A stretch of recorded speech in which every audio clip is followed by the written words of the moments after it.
We're here with Craig Alexander, the 2008 Ironman World Champion. Would you like to tell us a little bit about your race in Kona this year? Yes, I had a very good race. Obviously, I won in Kona, which was I guess a lifelong dream of mine. And I think for me the main thing was just trying to improve on what I'd done the year before, finishing second. And I think I was able to do that. Obviously, I improved the result, but just the performance as well. I was able to improve a little bit and change some things. And the main thing was just learn from the year before. I see you've been running in Newton shoes for a while now. Can you tell us a bit about that? It's a fairly new company on the market. How do you find them? Yeah, it's interesting. They sort of came to my attention in, I guess, May or June of last year, and I went down and met with Danny Abshire, who's one of the co-founders of the company, and I guess the guy behind the idea. And I chatted with Danny for a little while, and really we had very similar philosophies on running.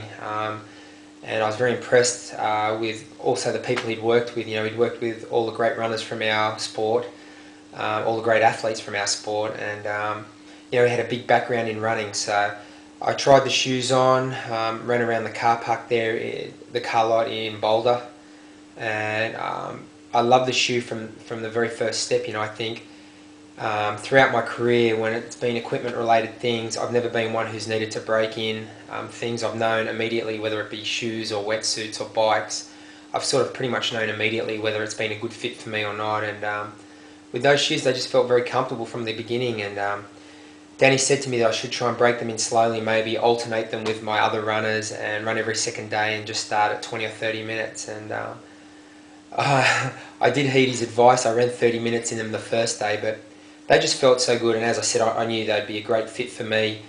So my second run in them was a long run. I did a 2-hour long run in them, and yeah, I've loved them ever since. I entrusted my whole build up to my first Ironman race in Kona in them, and the race itself where I finished second, and actually signed with the company 2 weeks after that first race, that first Ironman in Kona. So I've had the benefit of running with them all this year as well, and I love the shoe as much now as I did when I first ran in. And I think for me, coming from a short course background, the main thing I was concerned with stepping up in distance was just the more volume that was required. And a lot of people had said to me that it's probably important that you do a lot of your long running on the road just to strengthen your legs and toughen your legs up for the marathon in Hawaii. And in the past, when I've run in other runners, I've done a long run, not always on the road, mostly on dirt, and I've got that delayed muscle soreness the next day, which has really stopped me from running the day after a long run. And I think that was the thing that impressed me most with the Newtons.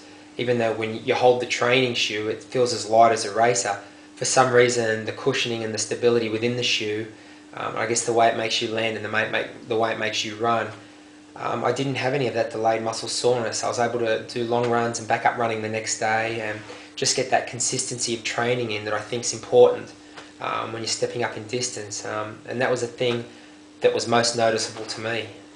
How were your legs after the race? Yeah, they were great. I think it's funny you mentioned that, because one of the other things that I really love about the shoe, apart from the cushioning it gives and the impact dampening properties of the shoe, is the mesh upper. In Ironman, your feet swell up, and I mean, I've tended to be the kind of runner who maybe I'd lose 1 or 2 toenails a year, particularly in the hot, humid races.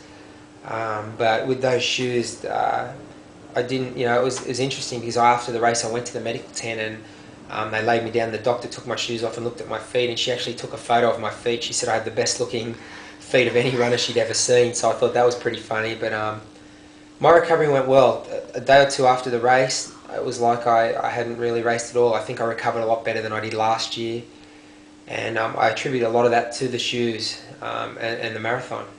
The shoes, that I wore during the marathon. You had an interesting post-race celebration at the finish line in Kona. Can you tell us about that?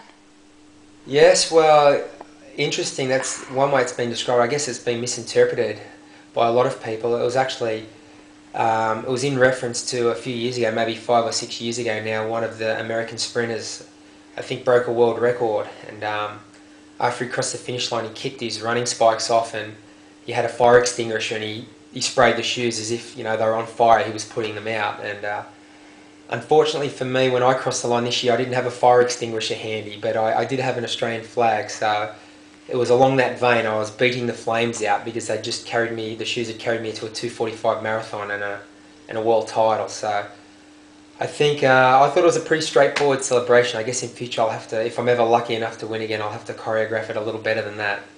Well, we've heard rumours that you're aiming for a sub 240 next year.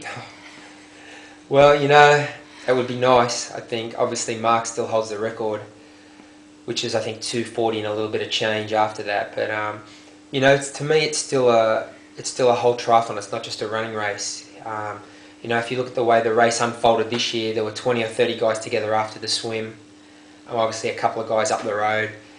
And then, you know, the field was thinned out pretty consistently all the way up to Harvey until there were probably only 7 or 8 of us left, and a couple of those guys were off the front. So, you know, it's all well and good to try and aim for a sub 240 marathon, but I prefer to aim for consistency in all 3 disciplines. And that being said, it might take that to win next year. You never know. So hopefully I'll be the man to do it. Well, you've gone second on your first attempt and first on your second attempt. Let's hope that Crowie can continue. Thanks for taking some time out, Crowie. Thank you.